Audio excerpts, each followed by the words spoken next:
Hello everybody. सो आज बात करते हैं एक इम्पॉर्टेंट कंसेप्ट के बारे में जो कि है नेटवर्थ। सो आज हम जानेंगे कि नेटवर्थ की क्या इंपॉर्टेंस है और क्यों इसको मेज़र करना चाहिए।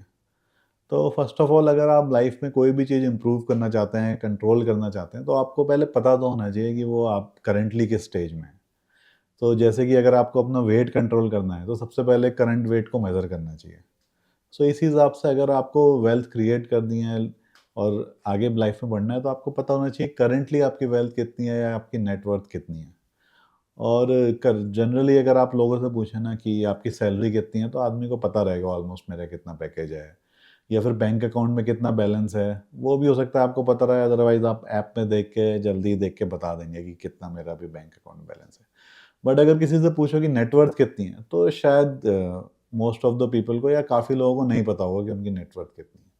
तो पहले समझते हैं कि नेटवर्थ है क्या।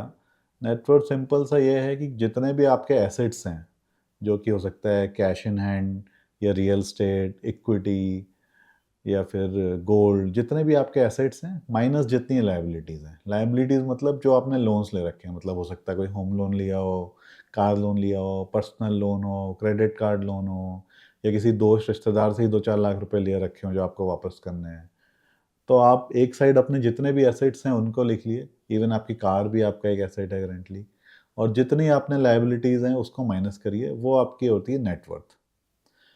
सो नेटवर्थ को एक बार आप निकालेंगे ना, तो आपको समझ में आएगा कि क्या आपके एसेट्स हैं और कितने आपने लोन ले रखे हैं। और एक इसमें और फैक्टर आता है, अगर आप सर्च करेंगे नेटवर्क के बारे में तो नेटवर्थ के बारे में तो कुछ जगह आपको मिलेगा कि जिस घर में आप रह रहे हैं उसको नेटवर्थ में नहीं इंक्लूड करना चाहिए, जो आपका सेल्फ ऑक्यूपाइड है। कोई बोलेगा करना चाहिए। तो ये कोई ऐसा हार्ड एंड फास्ट रूल नहीं है कि करें कि ना करें, इस ज़्यादा बहस में हम नहीं पड़ेंगे। बट मेरा पर्सनल ये मानना है कि अगर आप ऐसे घर में रह रहे हैं जो आपकी औकात के हिसाब से है या फिर जितना आप रेंट दे सकते हैं उस रेंट को आराम से ऑफसेट कर रहा है, तो आप उसको अपने नेटवर्थ में इंक्लूड भी कर सकते हैं। बट अगर आपका ऐसा घर है जो आपको इनहेरिटेंस में मिल गया कहीं से, बहुत महँगा 2-4-5 करोड़ का घर, जो शायद आपके अदर जो कैश फ्लोज़ हैं उसके अकॉर्डिंग नहीं है और आपकी लाइफ़ में कोई अलग से वैल्यू ऐड नहीं कर रहा है वो घर, तो आप उसको एक्सक्लूड भी कर सकते हैं। तो ये आपके ऊपर पर्सनल चॉइस है कि आप उसे इंक्लूड करें ना करें। और आइडियली नेटवर्थ आप बनाएँ तो पूरी फैमिली की बनाएँ, आपकी और आपकी वाइफ़। और अगर आपके बच्चे की शादी नहीं हुई है और कुछ कमाना शुरू किया है या उनके नाम पे कुछ प्रॉपर्टीज़ हैं, तो आप वो भी इंक्लूड कर सकते हैं। तो आपको कंप्लीट फैमिली की नेटवर्थ देखनी चाहिए सबसे पहले। और फिर जब आप अपनी नेटवर्थ को मॉनिटर करेंगे ना ओवर अ टाइम, तब आपको समझ में आएगा कि कौन से आपके एसेट्स हैं जो कि ग्रो कर रहे हैं और कौन से ऐसे एसेट्स हैं जो डेप्रिशिएट कर रहे हैं। जैसे फॉर एग्जांपल कार है, तो आप सभी जानते हैं कि नई कार की वैल्यू एक बार आप उसने शोरूम से बाहर निकल आई, तो उसकी वैल्यू घट जाएगी और धीरे-धीरे घटती रहेगी। तो आप आइडियली आप नेटवर्थ को एक बार कैलकुलेट करके क्वार्टर एंड क्वार्टर उसको मॉनिटर करें। जैसे कि कंपनीज़ की बैलेंस शीट होती है ना, उसी अप्रोच के हिसाब से हर क्वार्टर में अपनी नेटवर्थ निकालिए और देखिए आप कैसे ग्रो कर रहे हैं।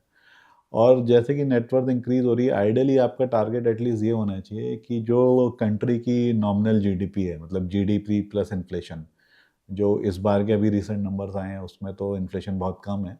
बट जनरली आप मान के चलिए इंडिया 6% से तो ग्रो कर ही रहा है, ऑन एवरेज 4 to 5% हमारी इन्फ्लेशन है। तो 10 to 11% ईयर ऑन ईयर आपकी नेटवर्थ एटलीस्ट ग्रो होनी चाहिए। और आप रियलाइज़ करिए कि आपकी नेटवर्थ 10 to 11% ग्रो हो रही है कि नहीं हो रही है, ये आपको मॉनिटर करना चाहिए।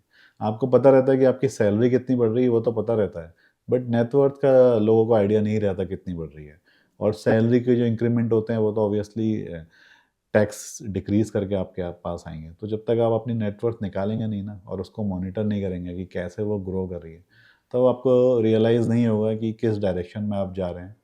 और आप कार के अलावा भी और अदर एसेट्स आप देखेंगे शायद जो इंक्रीज़ ना कर रहे हों। मेबी आपका कोई ऐसा घर हो जो काफ़ी पुराना हो, ओल्ड रियल एस्टेट हो, ओल्ड फ्लैट हो, जो अब एप्रिशिएट करके ज़्यादा बढ़ ना रहा हो, डेप्रिशिएट कर रहा हो। तो जो इस टाइप के एसेट्स हैं जो आपके नहीं एप्रिशिएट कर रहे हैं या नहीं बढ़ रहे हैं, आप उनसे निकल के दूसरे एसेट्स में जा सकते हैं।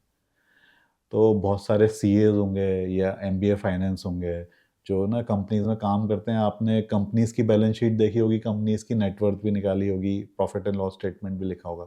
बट वही लोग ना अपनी पर्सनल लाइफ़ में कभी अपनी पर्सनल नेटवर्थ निकालेंगे नहीं। उनको पता नहीं होगा कि हमारे टोटल एसेट्स की वैल्यू कितनी है, क्योंकि शायद उनको टाइम ही नहीं मिल पाएगा इतना। तो मैं ये रिकमेंड करूँगा कि अपनी बिज़ी लाइफ से, अपने जॉब से थोड़ा सा टाइम निकालिए और अपनी नेटवर्थ कैलकुलेट करिए और उसको मॉनिटर करिए। सो इस वीडियो को देखने के बाद आप में से जो कोई भी लोग अपनी नेटवर्थ कैलकुलेट करेंगे, प्लीज़ कमेंट बॉक्स में लिखिए, या नेटवर्क अगर आप पहले से कैलकुलेट कर रहे हैं तो और अच्छा है, उसके बारे में बताइए। So thank you, that's all for today, thank you very much.